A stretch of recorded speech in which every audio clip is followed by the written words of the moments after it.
Although it was great to see Leclerc win at Monza, in the context of the two championships, even though McLaren gained a lot of points in the constructors, cutting down the deficits to just 8, and even though Lando also made small inroads cutting the gap to Max to 62,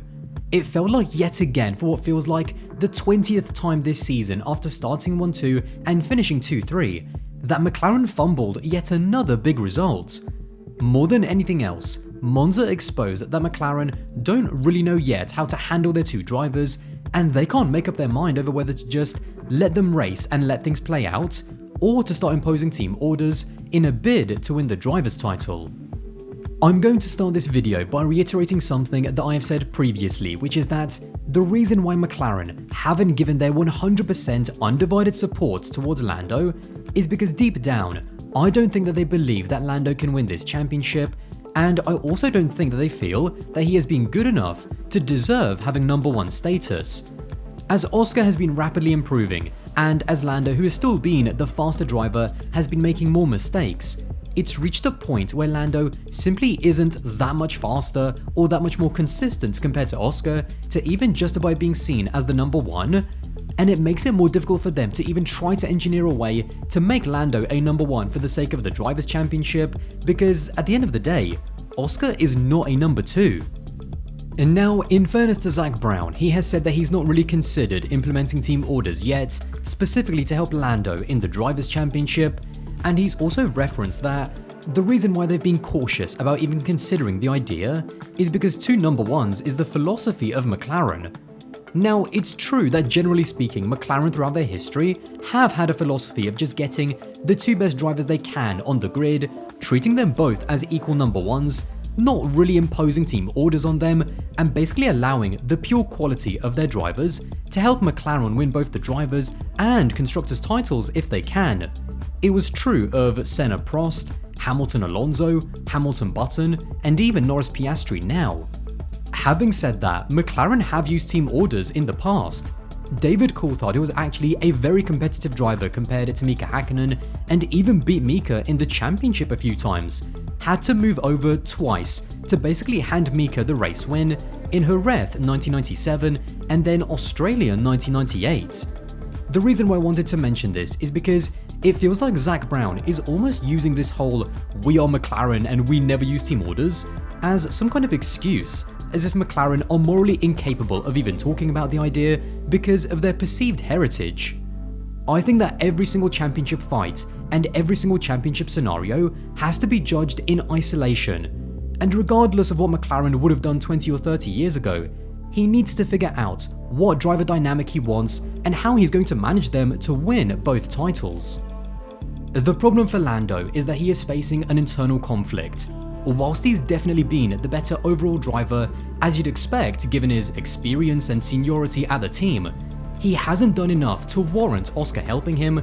and he also doesn't have the character or authority to stand up to the team and to just outright demand for them to help him. After the race, on the subject of team orders, he said, "I mean, I would love it, but it's not up to me. It's tough because, obviously, I think as any driver you don't want team orders. You don't want things to just play out that way, and yeah, it's a tough one. Obviously, I wouldn't say we're running out of time, but time is going away slowly. I still believe that we can do it. I still believe we probably had close to, if not the best car again today, so I don't know. It's not for me to decide, it's for the team. But yeah, I don't know. When you're fighting for a championship, you want every little thing, and I'm doing everything I can." In those comments and looking at Lando's body language after the race, you can sense how conflicted he feels. Because on one hand, he knows more than anyone else that on performance alone, there is no reason why Oscar should be made to help him, but at the same time, like every single driver would be in his position when they desperately need the points, he's also trying to insinuate and tell the team through the media that he wants for them to help him, but they are the ones who have to make the decision. In Monza, we were introduced to papaya rules, and as a side note, not only is it one of the cringiest phrases that I hope I never have to hear again, but it's also a bit pointless. As Zak Brown pointed out, it basically means that teammates are allowed to race each other as long as they don't hit each other, which I didn't realize needed a secret codename because I thought it was just common sense.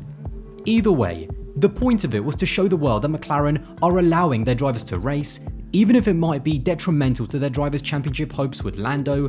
But in the end, Lando clearly wasn't impressed with how aggressive Oscar was at the start.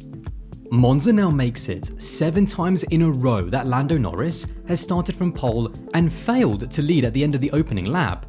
Now, I know that there's people out there that were clowning Leclerc for having a bad pole to win ratio, but Lando losing the lead, let alone the win, before the end of lap 1 every single time is just embarrassing. I don't think Lando, especially after Hungary, expected Oscar to go for such a risky and aggressive maneuver on the opening lap, and he definitely didn't expect to also lose P2 as a result when Leclerc jumped him as well. After the race, although he tried to hide it, you could tell that he was very irked by it given that it was a very risky move, and that if it did go wrong, it would have been disastrous for his driver's title hopes. The thing that complicates this whole situation, however, is Oscar Piastri, and the reason for that is because while some people, and certainly Lando included, want him to be the Valtteri Bottas to Lando's Lewis Hamilton, the reality is that Oscar is way better than Valtteri was, and Lando is nowhere near as good as Lewis is when it comes to fighting for titles. Unless Oscar Piastri is categorically told by the team that he has to play the number 2 role, then I honestly don't think he cares about Lando's title fight, as we saw on the opening lap in Monza, when he pulled off what I thought was a stunning move to take the lead of the race. And now there's no doubt that speaking objectively, Lando Norris has been the better driver. He's beaten Oscar in their race head-to-head, in Monza he actually clinched the qualifying head-to-head for the season, and he is ahead of him in the championship as well. But Oscar, in only his 2nd season, has displayed qualities in crucial high-pressure moments that Lando still hasn't shown even after 6 years in Formula 1. His mentality has been a huge talking point all season long, and what I thought was interesting in Italy was that both drivers were clearly frustrated. But whilst Lando was frustrated with what happened on lap 1 and his own poor performance, the only thing that Oscar cared about was that he wasn't able to win the race. The dilemma McLaren face is that Oscar is too good to be a number 2, and Lando actually hasn't done enough in terms of the championship and compared to Oscar to actually merit Oscar being his number 2. Keep in mind, Oscar is managed by Mark Webber, the guy who famously said not bad for a number 2 driver when he went up against Sebastian Vettel, so he will be advising Oscar every step of the way on how to handle this.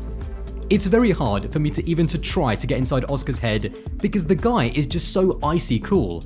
but I don't think Oscar is looking to be anyone's number 2, and specifically, I think he wants to make Lando's life as hard as possible, and therefore the decision for McLaren as hard as possible as well. My personal opinion is that Oscar just needs to keep putting that pressure on Lando. Whether people like it or not, and I don't care how many times Zak Brown tries to say it, you can't have 2 number 1 drivers in a team going for titles. Mercedes managed 3 years with Lewis and Nico in the hybrid era, and that's only because they had a dominant car, which meant they had to stay there. Every driver has an ego and a selfish ambition to win that will ultimately supersede their desire to help the team. And the quicker Oscar starts to mentally challenge Lando's position at McLaren, the sooner he'll be able to make it his own. Or once you open the door and allow the team to use you as a number 2 whenever they want, very easily they can start taking it for granted, thinking that they can use you whenever they want from that point onwards.